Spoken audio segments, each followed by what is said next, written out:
For the thousands in attendance and the millions watching around the world, we are live and amplified.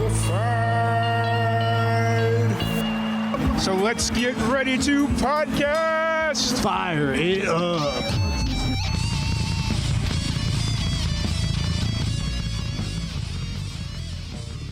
Welcome, everybody, to another live and amplified livecast. I'm your host, Tom Quiet, and we are back at it again with another amazing podcast. Today, we have a very special guest. We have Khiana Noel. How's it going today, Khiana? I am doing awesome. Yeah, it's been a really good day. That's really great to hear. You know, I love it when people come in and they've had a good day, and it's like, okay, that always makes for a good interview. It makes for a good conversation. When they've had a rough day, it's just kind of like, you know, yeah. No, you caught me on a sunny side of the bed kind of day. So I'm happy to be here. Thanks for having me. Absolutely. Absolutely. I'm really excited to learn more about you. I know you were born in Germany, so I'm interested about that trip from Germany to the States and your music career and all that fun stuff. So before we kind of jump into your new single, which released on February 4th, available, let's talk about your background and give you kind of an opportunity to introduce yourself to all the listeners out there. Yeah. So I was born in Germany. That's kind of always been my fun fact growing up, you know, when you have to do those icebreakers in school or whatever. So I was born over there, and I lived there for a year with my parents when I was super young and my older sister. And then we moved to California for a bit, and I lived out there. And then my dad got work in North Carolina, which is where I was raised. And we would go back to Germany to visit family and everything. But I grew up in a small town in North Carolina, and I got connected in with a little songwriter circle that they had in North Carolina, just a bunch of songwriters through NSAI, which is the Nashville Songwriters Association. They hosted a little song circle down there, and was kind of like the first step in, I guess, taking the whole music thing seriously. You know, everyone has that idea when they're kids that everyone wants to be a singer. But that kind of introduced me to what it actually meant. So I started going to those meetings and writing a ton. And then when I was 14, my mom started taking me to Nashville. And second I turned 18, I was out of there. Yes. And so do you still have family in North Carolina?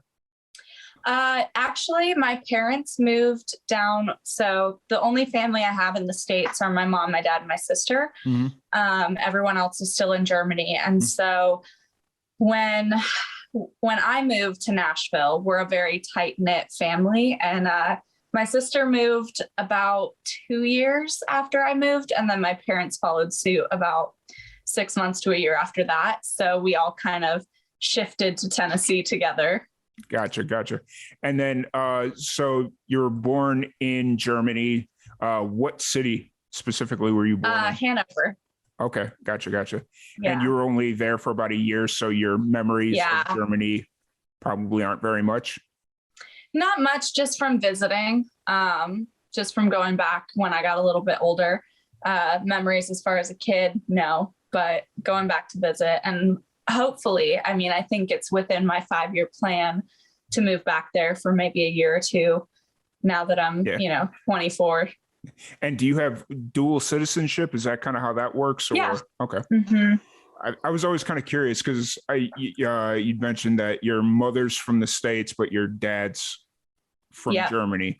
And so I was always kind of curious how that worked, if it was, Yeah. So they met through work. And yeah, because I was born over there and my dad is fully German citizen. He is here on a green card. And so I get that side from him, and then I still get to keep my American side from my mom, which is awesome. Cool. That's really good to hear. And so now you're in Nashville. You've been in Nashville for about 5 years, I think I read. Coming up on 6. Okay. 6 will be in April. Yeah. Nice. And how's the experience? Is it everything that you thought it would be moving to Nashville? It's everything and nothing like I thought it would be. Fair. Very fair. I think also too, that's part of, I moved here when I was 18 or almost 19. And so, you move to a big city by yourself in pursuit of a dream, and everything is shiny and cool and brand new. And then you get here and you live here for a little bit and you grow up a little bit and you kind of realize how it all works. And so there's a lot of aspects that are exactly like I thought they would be, and a lot that I'm still figuring it out every day. Gotcha. So you would travel here and you'd fall in love with like the idea of living in Nashville, and like 1000%. Not so much the touristy side, but kind of the touristy side. It's kind of like the whole thought of when you go to Orlando to go to Disney World. It's all, I'd love to hear you, or love to live here. And then you start thinking about it and it's like, oh wait, no, I don't, so you. I think Nashville is still, out of all the places I've lived, it's still my favorite. I have such a soft spot for it. And, I do a lot of like traveling back and forth to LA and kind of all over the place with music, but Nashville definitely feels like home. Mm-hmm. I still haven't done all the touristy things, surprisingly enough. I still haven't gone to the Country Music Hall of Fame or any of that yet. 6 years later. But maybe one day. It's all right. I lived in Roswell, New Mexico for 4 years, and I refused to do any of the touristy stuff. So yeah, you kind of get a little jaded to it. You're like, no, I don't want to go do that. Yeah. So I know exactly the feeling and what's kind of going through your head on that one. So kind of stepping back to towards your music, who was the first person that introduced you to music, or at least the idea of pursuing music professionally? Well, it started, I actually have to blame my sister for this whole thing. So we used to, as kids do, we would make dumb little YouTube videos, and we were never going to post them anywhere. But we would, film little videos together as kids. And one day she took a video that we had made together of me singing, and she posted it on YouTube without me knowing.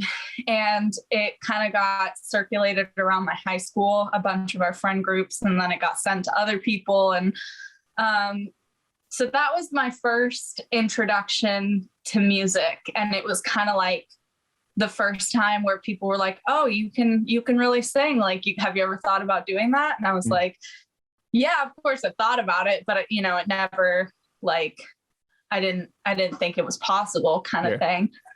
And then when on one of my very first trips to Nashville, I got introduced to a guy named Marty Dodson and Clay Mills, who are both #1 hit country songwriters. Mm-hmm. And after meeting them and hearing their story, it just kind of sealed the deal for me wanting to do this as a career. Mm-hmm. So those are kind of my first two major influences. Gotcha.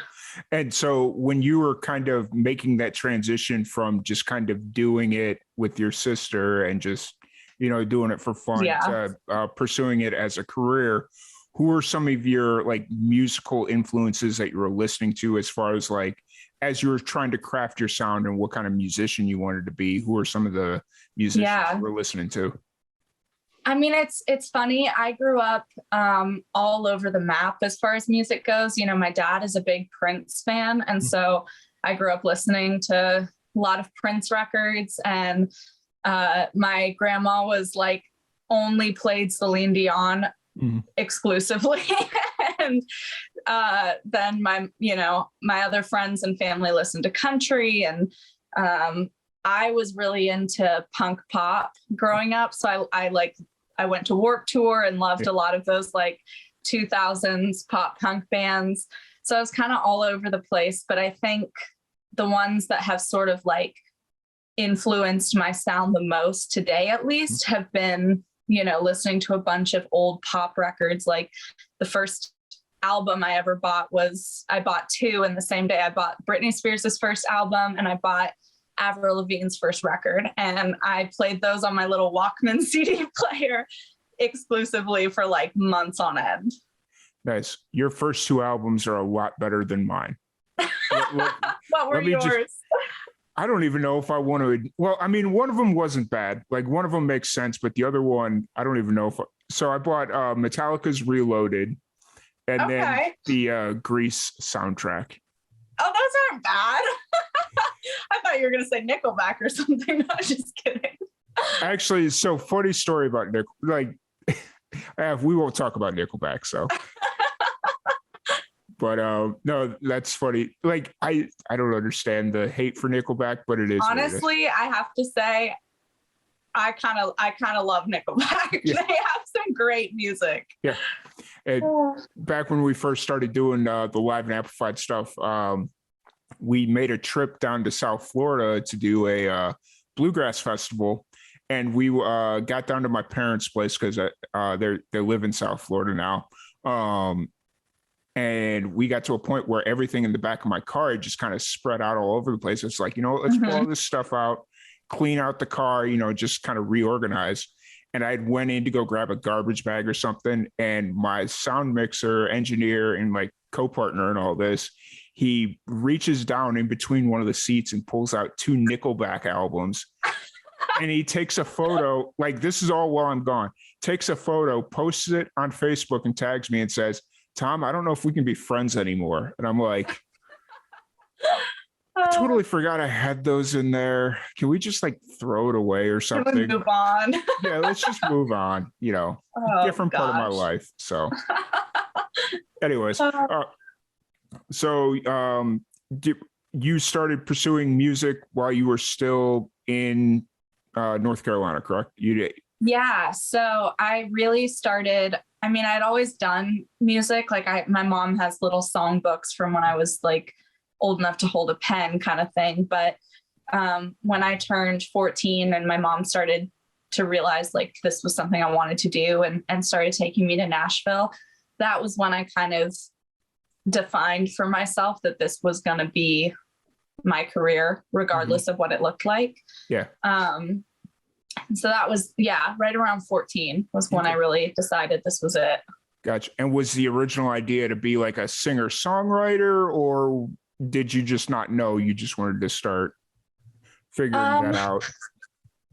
I think I've always kind of known that songwriting was my biggest passion. I've had a really interesting run with the whole idea of being an artist or being a singer, the getting on stage absolutely terrifies me. I'm a very introverted person in my real life. So the idea of being in front of a ton of people is kind of terrifying. But I really I find my creative freedom when I'm writing a song and I can be in a room with a bunch of people listening to it and no one knows it's me. That's kind of that makes my heart really happy.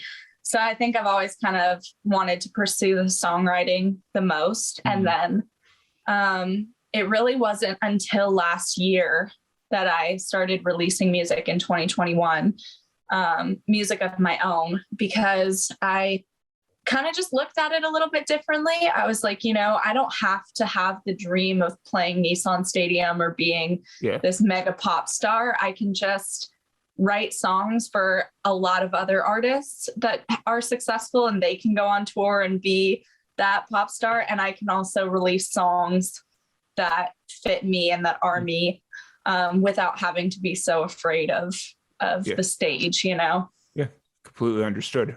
I must say, though, you are a very talented artist and singer. So thank you. In a world, if there was ever a world where you didn't sing, it would be a real letdown because you're really talented. I just want to put that out there. So thanks. And so you started releasing music last year, and it's pretty much been singles since then, or? Yeah. So in the beginning, I wanted to put together an album, and I'm still kind of actively working on that. The one thing that it was kind of a perspective shift because I've been a songwriter for so long, and I've had a lot of really amazing artists cut my songs and put them out there. and so I saw it from one side of the room, and when I was the artist in the room, I kind of figured out how difficult it was to pick songs that you were going to put out and to put together an entire body of work. So by the time I had decided on the songs that I was going to do an album with, I had already written 100 more and had a whole new set that I loved. And so I'm kind of really taking my time with putting together a body of work that feels cohesive, but also, where I'm at in my life, age-wise and life and everything. Yeah. So for now, it's going to be singles until I figure all that out. That's fair. And I kind of think that's where the industry is right now, is a singles world, especially with the pandemic and shows not happening anyways, even whether you want to perform them or not, they're just not happening. I mean, I'm sure in Nashville, they're back pretty full steam, but they're still probably not happening. We are, but they're also very limited, and capacities are still limited as far as shows go. And there's a lot more restrictions on them that make it difficult to really like promote and put on a big show. Gotcha. Yeah. That seems about par for the course, especially where I'm at, and just kind of a lot of places that I've been through or musicians that I've talked to, that seems pretty par for the course. Right. So, kind of going back to your music, you mentioned that you like to write for other musicians. Who are some of the musicians that have played or ended up recording your music? Oh gosh. I mean, there's a lot. It's been really cool. I've gotten songs with a bunch of I top line a lot of EDM stuff. So Caslow, who we did a single together, this artist Huang is really awesome, and he has released a couple that I've written on. Did you do DEQR. Did you do a song with Acorn? Yeah, I actually Acorn is one of my best friends, and I produced all her stuff and wrote all of her songs. So a couple on her country side, and then all of her pop stuff. So cool. Yeah, we had her on the podcast right around a year ago, maybe a little bit more. I love her. She's awesome. Yeah, I hope to get her back on sometime soon. I gotta reach out to her. I haven't talked to her in a while. So no, that's really when I was kind of trying to figure out where you were living on social media wise, I saw you post a couple of like photos with her or something, and I was like, wait, I know her. Hold on a minute. Yeah, we're actually next door neighbors, and she's been one of my best friends for years now. Yeah. Gotcha. Did you know her before you moved to Nashville, or was that like a Nashville friendship? No, it was really funny. I was waitressing at a restaurant at the time, and here in Nashville, and it was the first week she had moved from LA to Nashville, and she actually was sitting at one of the tables that I was serving, and I walked up to introduce myself and say hi, and she said, "Are you Khiana?" And I was like so taken back, because I had been in Nashville for maybe like a year at that point. Yeah. And I was like, yeah. And she was like, "Oh my God, I follow you on Instagram, and I heard this song you wrote," which she actually released, called Space. And she's like, "I heard this song you wrote on Instagram, and I'm obsessed with it." And we just became best friends from there.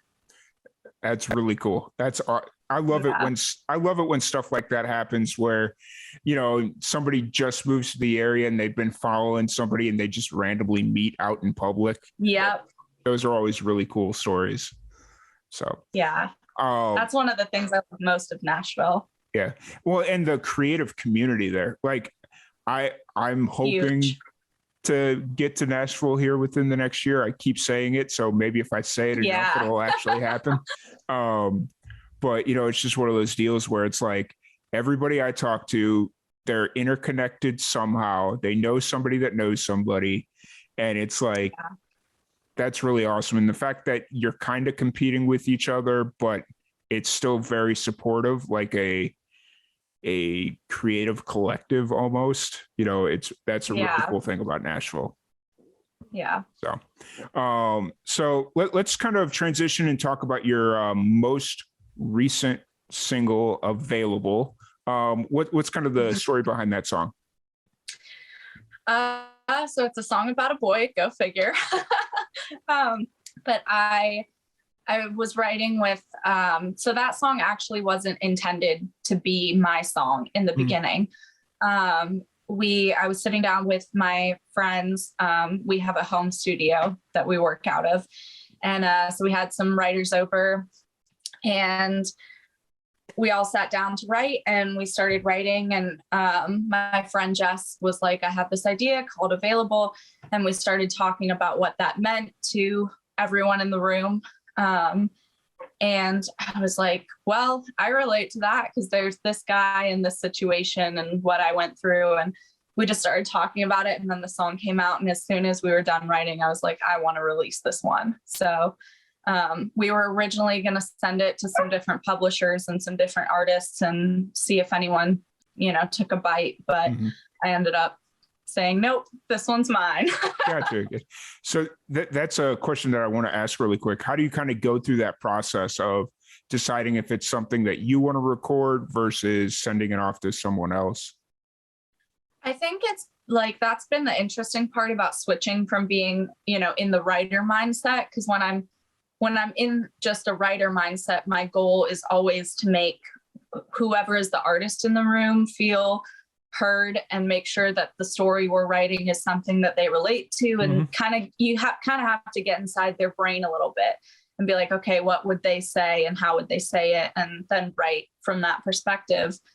But when it comes to songs, for me, it's that same thing, but flipped, it's like, is this a story that I would stand on a hill and die for? Is it something that I believe in? Is it true to me? And is it in a way I would say it? And then if all of those boxes are checked, it's just like, yeah, okay. Gotcha. And then as far as putting it out there for somebody else to record, is that like a whole process, or is it relatively easy? It's a big process, especially it's a little bit easier if the artist is independent and you don't have to go through publishers and labels and all of that. But it can get a little tricky if you do have a publisher or a label that you're working with, because it's like, for example, I have a song, I can't really talk too much about it because everything's not signed, but like I have a song coming out with someone that I'm really excited about, but like that song was written over a year ago at this point, and it's still in the process. Yeah. So. And I mean, that part makes sense. Like just the whole, like the length of time, that just kind of all makes sense. Cause how the music business is. It's just like, sometimes like hurry up and wait. Yep. Hurry up and wait. Sometimes it gets done like that. Sometimes it takes a minute. I get it. It's unfortunate, but I get it. So Available is your most recent single in a line of singles. I know you'd mentioned something about wanting to do an album. Is that still kind of in the works, or where it is? I think every time I sit down to write, I'm writing for the album. It's just kind of like going through these last singles. I think I'm really developing a sound, and I want to feel really strong in the sound that I've developed before I release a body of work. Gotcha. That's really cool. When you do sit down to write, what is kind of your creative process? It really depends if I'm writing by myself, because a lot of the songs that I have released currently are songs I've written by myself.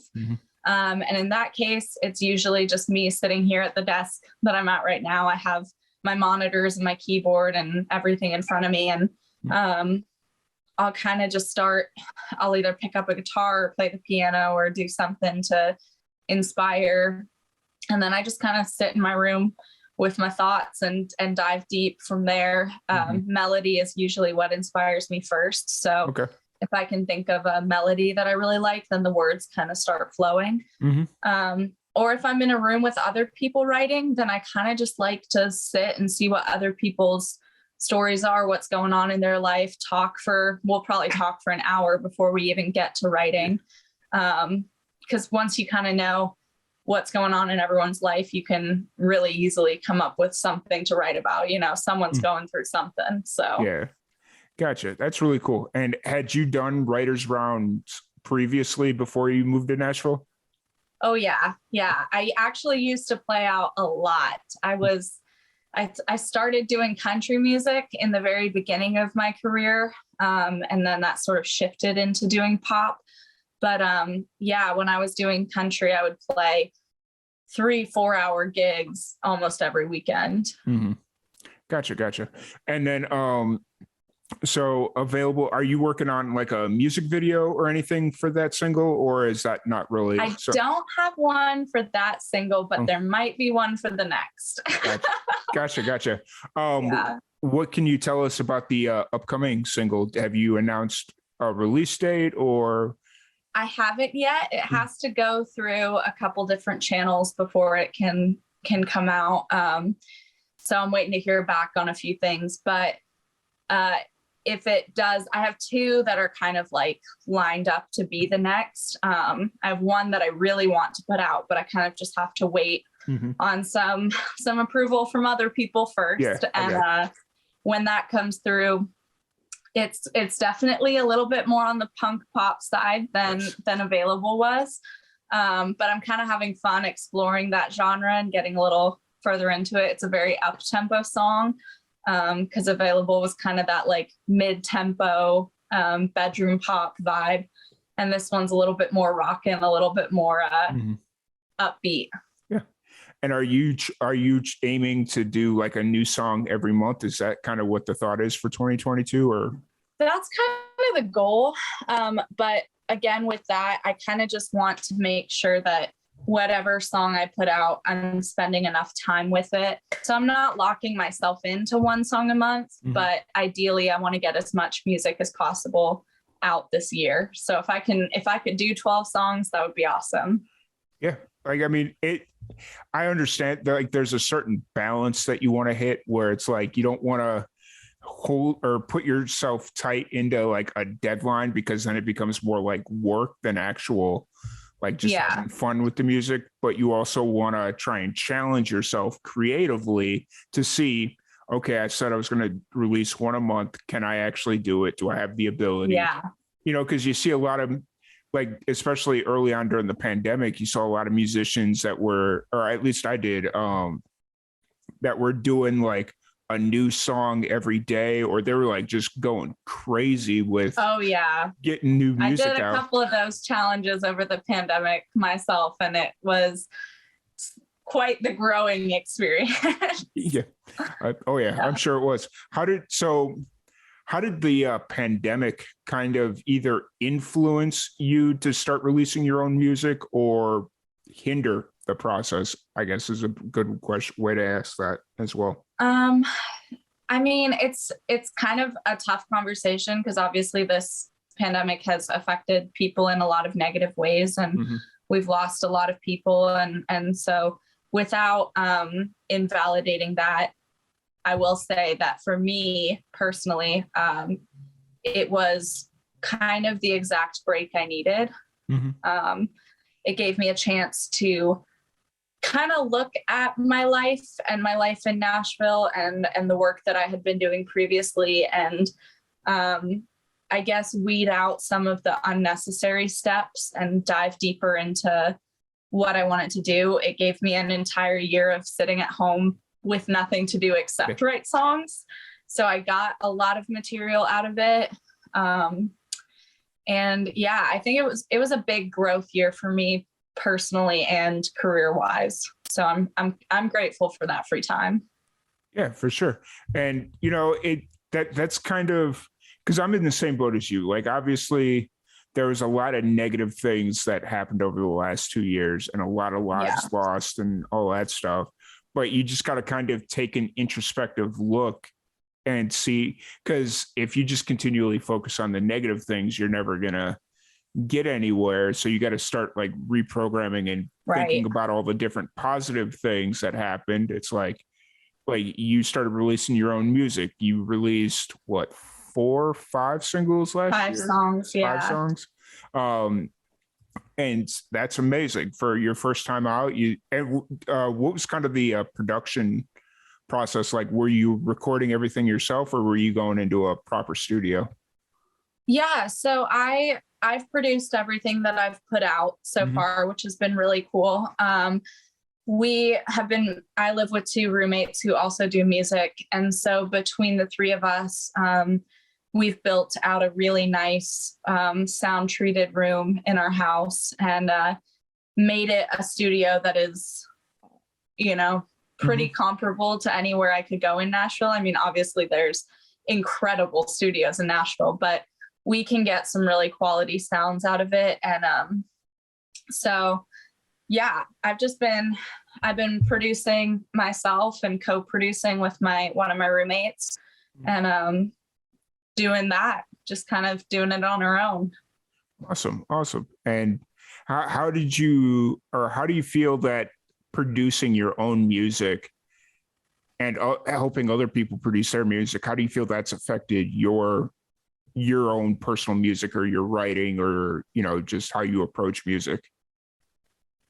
I mean, it's changed everything for me. When I was just writing, it's a producer plays a really interesting role in a room because you kind of rely on the producer to create something that's inspiring the rest of the writers in the room or the artist or the singer or whatever.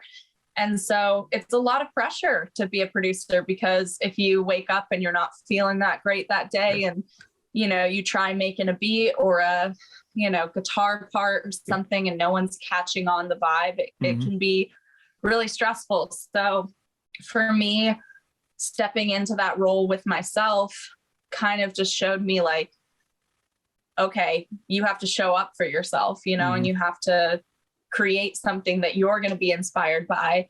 Otherwise, you're not going to get a song done today because I didn't have anyone else in the room producing for me that could do it better or do it faster or whatever. So it was really challenging. But it's also cool because I got to experiment with sounds that, maybe I wouldn't have gotten if I was in the room with someone else. Yeah. And like everything you said makes 100% sense. And it's just like, how, how did you kind of deal? Like, obviously, it's all internal pressure that you're putting on Yeah. yourself to show up for yourself. But how did you kind of deal with that? Like, that putting yourself in the right mental space to be like, okay, every day I'm counting on myself to get this done. Two things.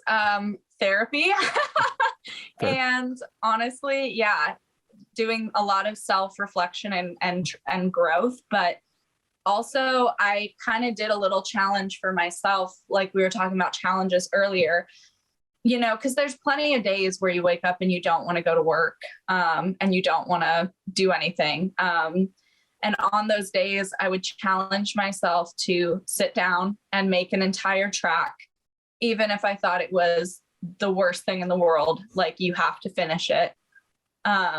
So I would sit down and just make myself make a track. And usually, I mean, there were a couple flops in there, but usually by the end of forcing myself to just power through it, I ended up creating something I really liked. And then I either would write over it or I would have something to take into another session for another artist and see if they liked it.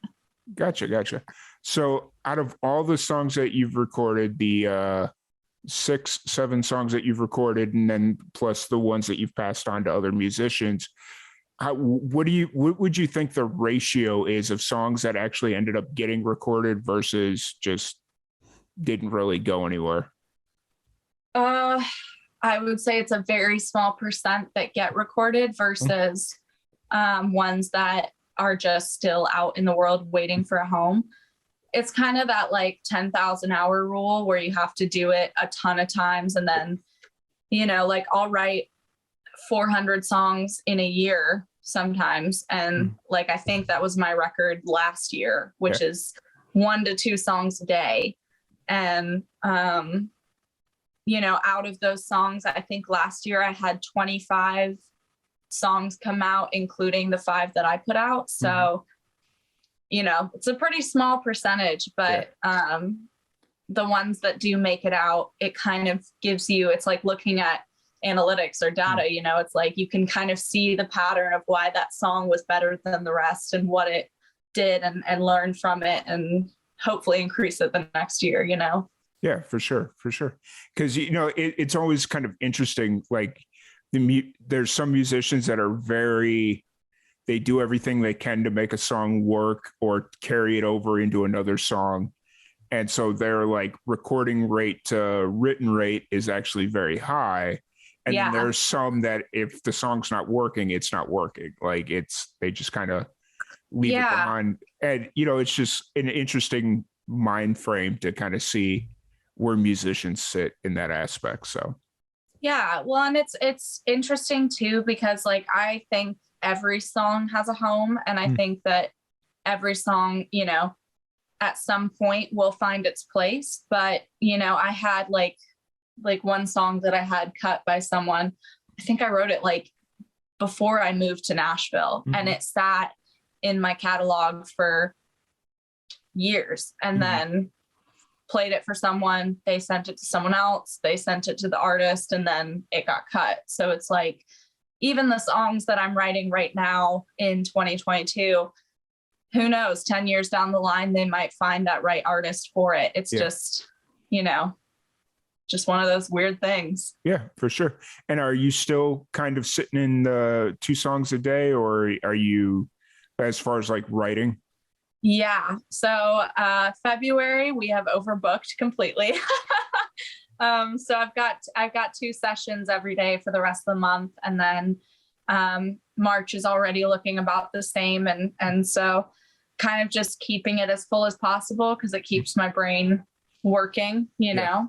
For sure. Yeah, trying. So that kind of answers my next question. If you're a full-time musician, or if you have a job to supplement your musical addiction, but if you're doing 2 writing sessions a day, that kind of answers that question. Yeah, I work pretty full-time in music, because it's with production and everything been successful enough for me to do that, which I'm really grateful for. Yeah, for sure. There's a lot of musicians out there trying to just get to that point that their music could sustain that they can do that full time, you know? Right. So, well, let's kind of take a step back though here real quick and look outside of music. What are some of your hobbies? What do you do outside of music just to kind of escape when you do have time and not doing writing sessions? Yeah, I really don't, you know, it's funny. I don't do a lot outside of music. I am quite the introvert and quite the hermit crab. I like to be home, but I work out a lot. So I work out with my trainer 3 days a week, and I really enjoy just being physical, you know, doing a lot of activities and stuff like that. It makes me feel mentally healthy and keeps my brain working. So I love when the weather's warmer, going on hikes and going to the gym and the beach. I miss the beach. So anything like that. I have 2 dogs, and so I play with them a lot when I'm home. And then just honestly, like, my favorite things to do are read, hang out with my friends, sit at a coffee shop, just anything pretty low key. So yeah.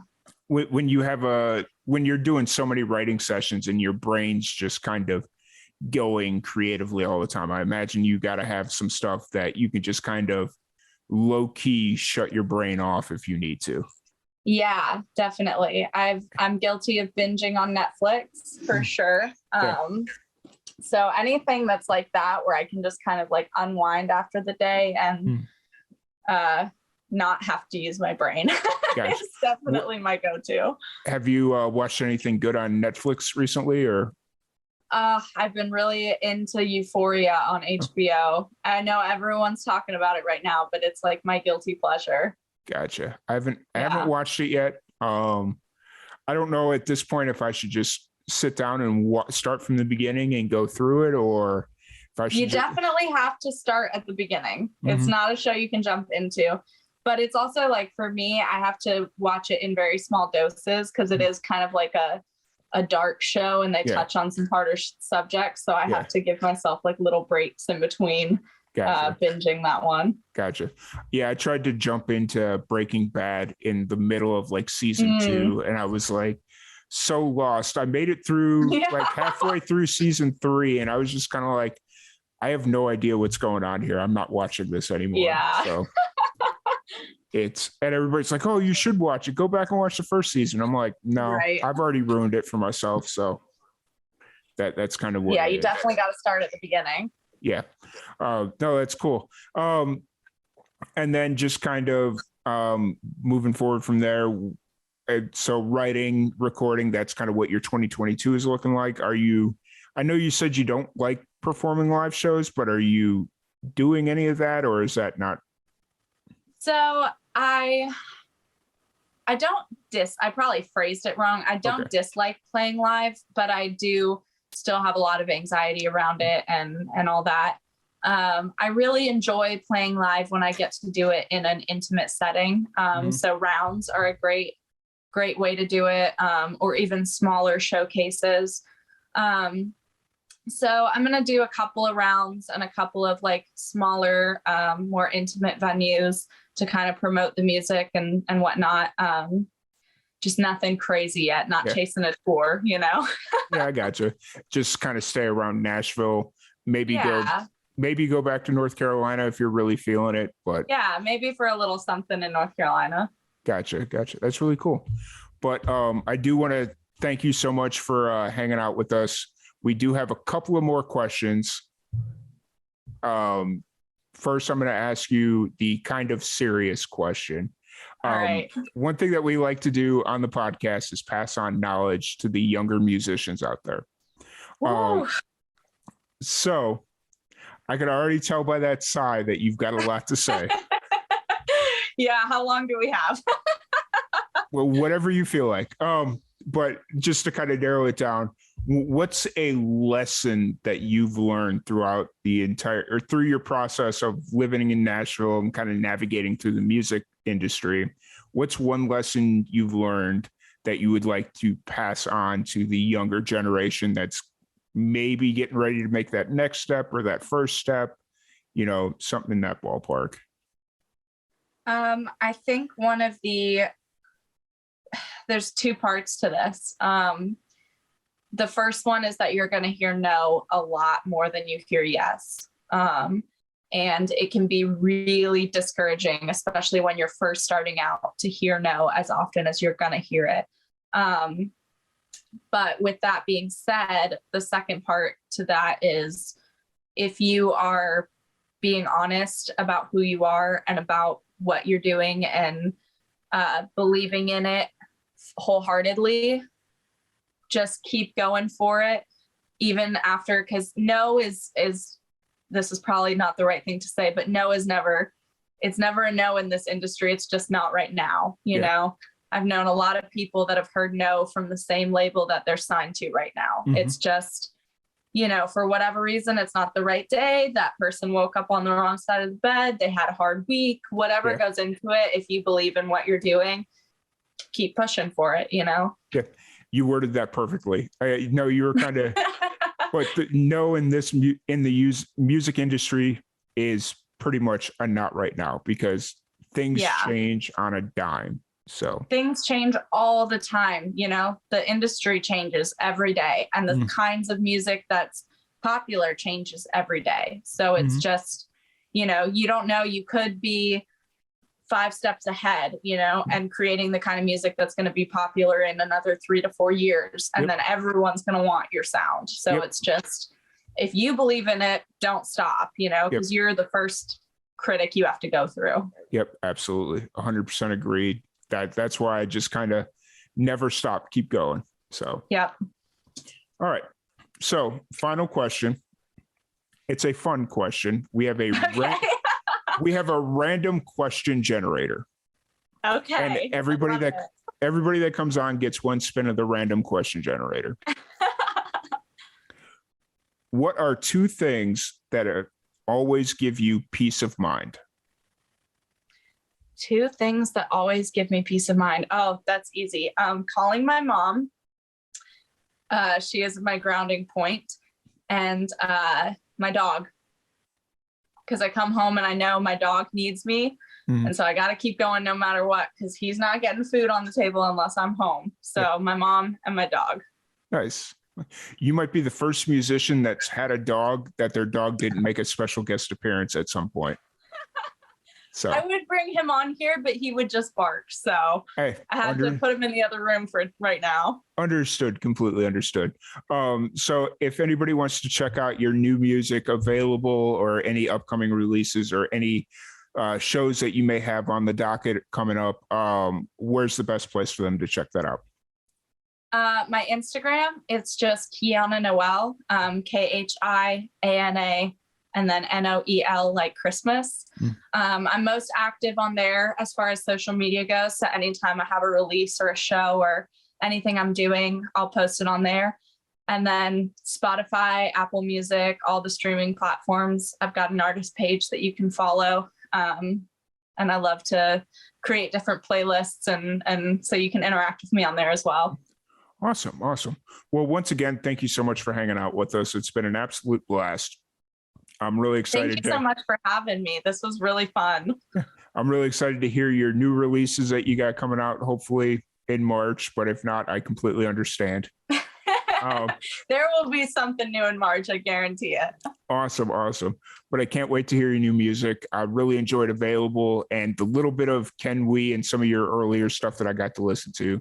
Enjoy it all. And you definitely got a new follow from me on your Spotify page. Awesome. Thank you so much. But once again, really appreciate you hanging out. Really appreciate everyone for tuning in and hanging out with us. And we will catch you all tomorrow.